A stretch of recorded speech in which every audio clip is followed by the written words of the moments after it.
Good morning, everybody. Lynn, the leather bag lady. How are you today? It is 10 after 11, so it's morning.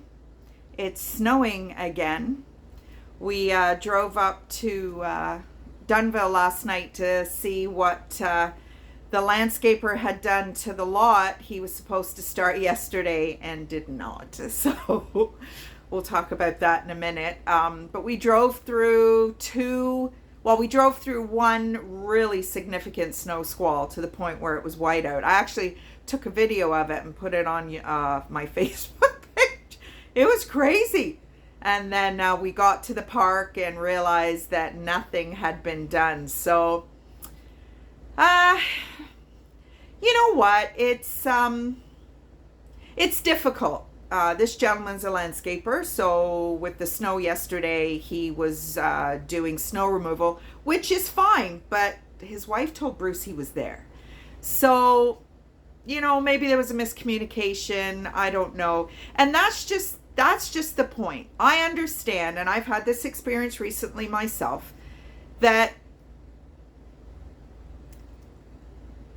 the contractor is not invested in the disruption that it causes in your world. And I get that.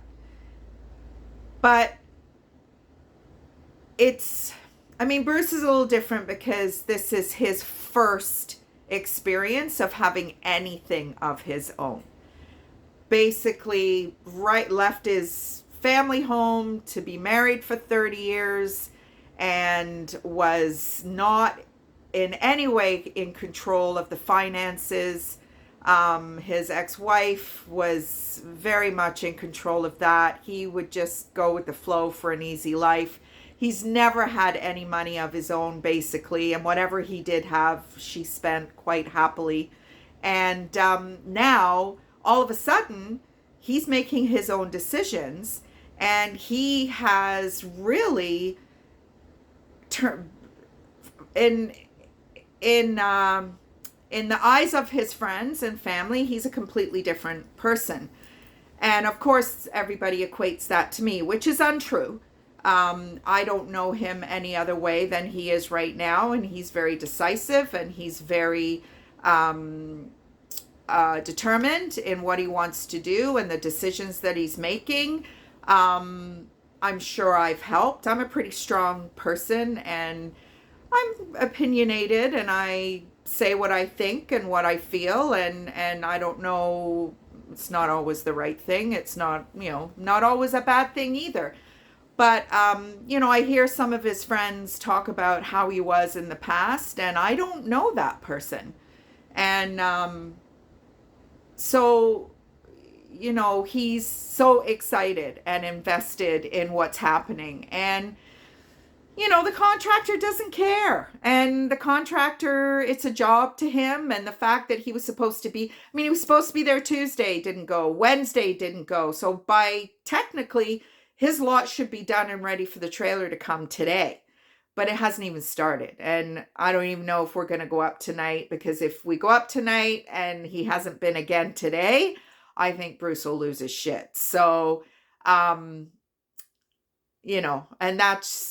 that's just, and that's just the way it is. Like, even my own situation with my ceilings, and it was such a huge disruption. I am so grateful and so thrilled that it got done, but I wasn't emotionally ready for it. I wasn't financially ready for it. And I wasn't emotionally ready for it when I thought it was going to be done in a week.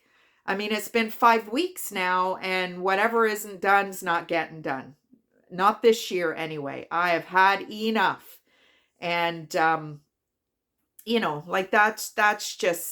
that's just personal to, what your own excitement level is, right? So anyway, long story. I'm not sure if we're going to go up and check it out tonight, but the trailer comes the 29th. So all this gentleman knows is that it has to be done by the 29th. So we were kind of hoping, that it would be done by now, but, maybe not. So anyway, let's get to the bags. Couple of different bags for you today. One in particular, I'll leave that one to second. So first bag, I didn't pick up a lot of these little kind of 1950s, 1960s snap top. The reason I picked up this one is because of this little added detail. And it's just all about, what is that? Oh, piece of tape. It's just all about the aesthetic. Now, this bag, this one panel seems to have a lot more wear, patina, distress look, I don't know what you want to call it, than this panel and these two panels. So, you know, the bag's from the 50s, so it's 70 odd years old. So, you know, I guess maybe you need to cut it some slack. Beautiful condition inside. I don't know if you can see that. Made in Canada. Slip pocket with fabric, a zipper pocket, and then you've got your area. That fabulous snap top. It's just a great little bag. There is an area, where is it? A little bit of damage right here, but nothing significant. I re-dyed the corners. The corners had some wear, so I did that. And now it just looks fabulous. So that's bag number one. Let's put you down a little bit again so you can see. So yeah, great little bag. Now this is the bag that's kind of cool. Certainly nothing of any great significance in terms of well, it's a tote style shoulder bag, but it's from the 70s, and it's haven't had anything from this company in a while. It's by Carnegie Mann, which is Kitchener, Ontario. I think they went out of business in 2013, 2014, but they've been around for a long time. Family business. That's your label, Carnegie Mann, made in Canada. And there's even you know, the zipper even has his last name, Mann, on it. So I've got quite a lot of his bags, and they're just quality. So there's no gusset, but it does have that little kind of stitch at the end. So, you know, you're going to get a lot in here. It's got a croc embossed front, and then just the raw leather in the back. These little spaghetti straps, but I mean, they are very, very solidly attached. Now, what I love about this bag is the raw leather interior. You know how I feel about that. There is a velvet pouch pocket, but that's about it. It's a 70s bag, so there's no area for phones or anything, but it does have a zip across the top. So this is a nice, lightweight, super lightweight. Some of the issues with the leather is just how heavy they are. And I know Michael Kors was very, very, very subject. I'm just taking all the air out of it. Let me look how much this cinches down. Michael Kors, very, very heavy. So, you know, usually you'll have a chain element here. He's got his really heavy hang tag. There'll be some kind of buckle on the front. And it's super heavy before you even put anything in it. So that's bag number 2. So I think two more tomorrow. And then I'm officially through the bags that I bought since we opened up from our last lockdown, which would have been February 23rd, 24th. It was right before I started my ceilings, and I went shopping quite a bit, and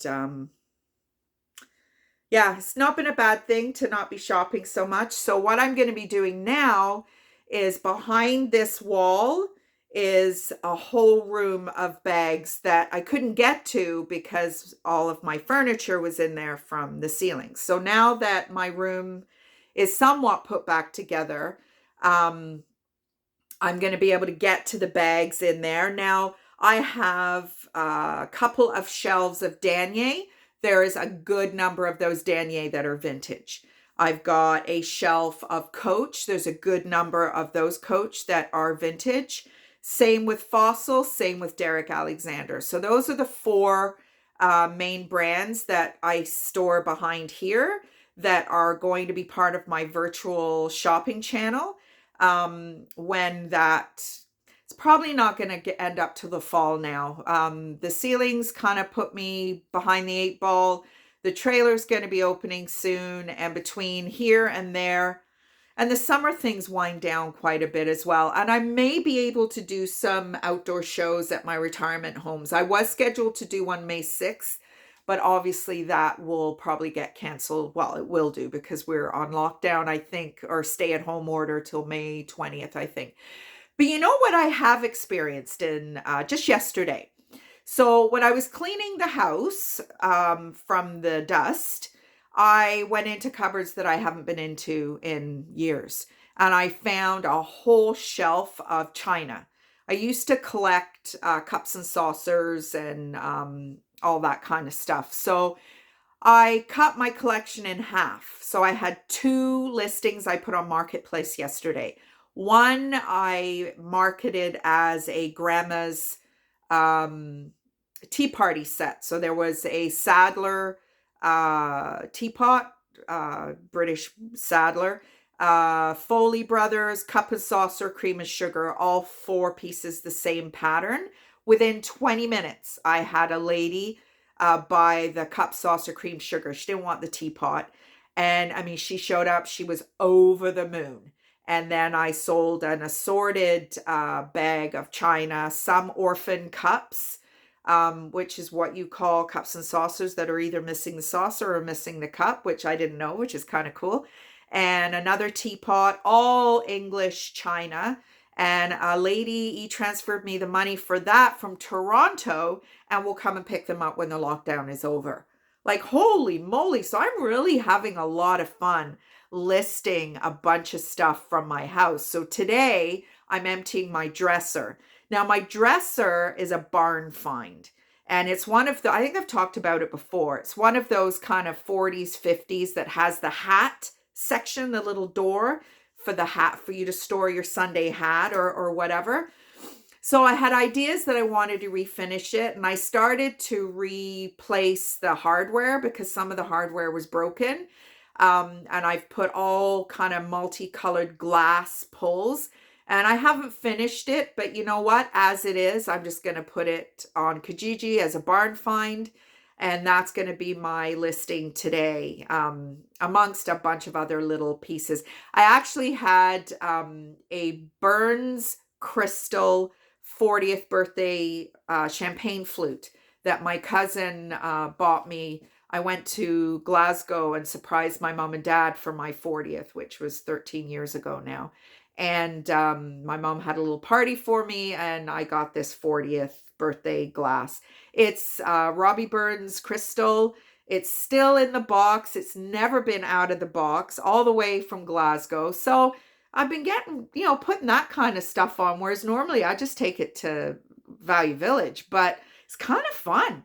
So I don't know how you guys feel about it, but I've got like a dollar amount that I want to reach, and why not? My mom actually has a lady, one of her best friends is leaving her house after 40 odd years and has been just throwing stuff out left or right. And I spoke to my mom this morning. I said, tell her not to throw anything else out. Like, get it to me and I'll list it. And I mean, now, because all of our stores are closed and you can't even go and buy yourself a cup and saucer or a glass or whatever, Marketplace is kind of where people are shopping right now. So I figure I've got another month before the stores open up to buy non-essential items. So why not? Just a porch pickup. I put it on my door. They put the money in the mailbox or e-transfer.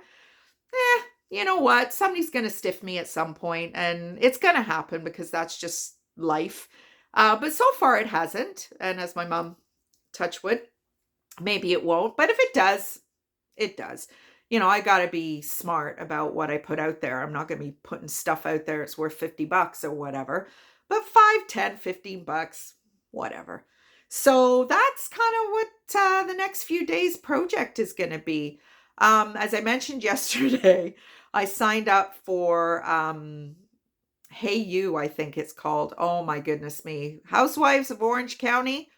I think I'm on season 3. Oh my goodness me. So not doing much of anything, not going to be getting back to work anytime soon. And oh, I don't have any earrings in today. Um, and that's about it. So hopefully you're all having a great day. The weather's shit. It's freezing out there. It's going to be 15, 16 tomorrow. So hopefully tomorrow will be a better day. And that's that. So I've been up since 5, so I'm starting to wilt a little bit. I might need a cup of tea or something soon. But anyway, enough of me for today. Have a great day. Maybe pick 2 or 3 things from your kitchen cupboards that you don't need anymore and see how quickly you can put a few bucks in your purse. Maybe you're saving up for, I don't know, new patio furniture if you can find it, new barbecue if you can find it. You'd be amazed how much money you've got sitting in your closets doing nothing. So, another little challenge for you. Anyway, have a great rest of the day, everybody, and I will talk to you tomorrow.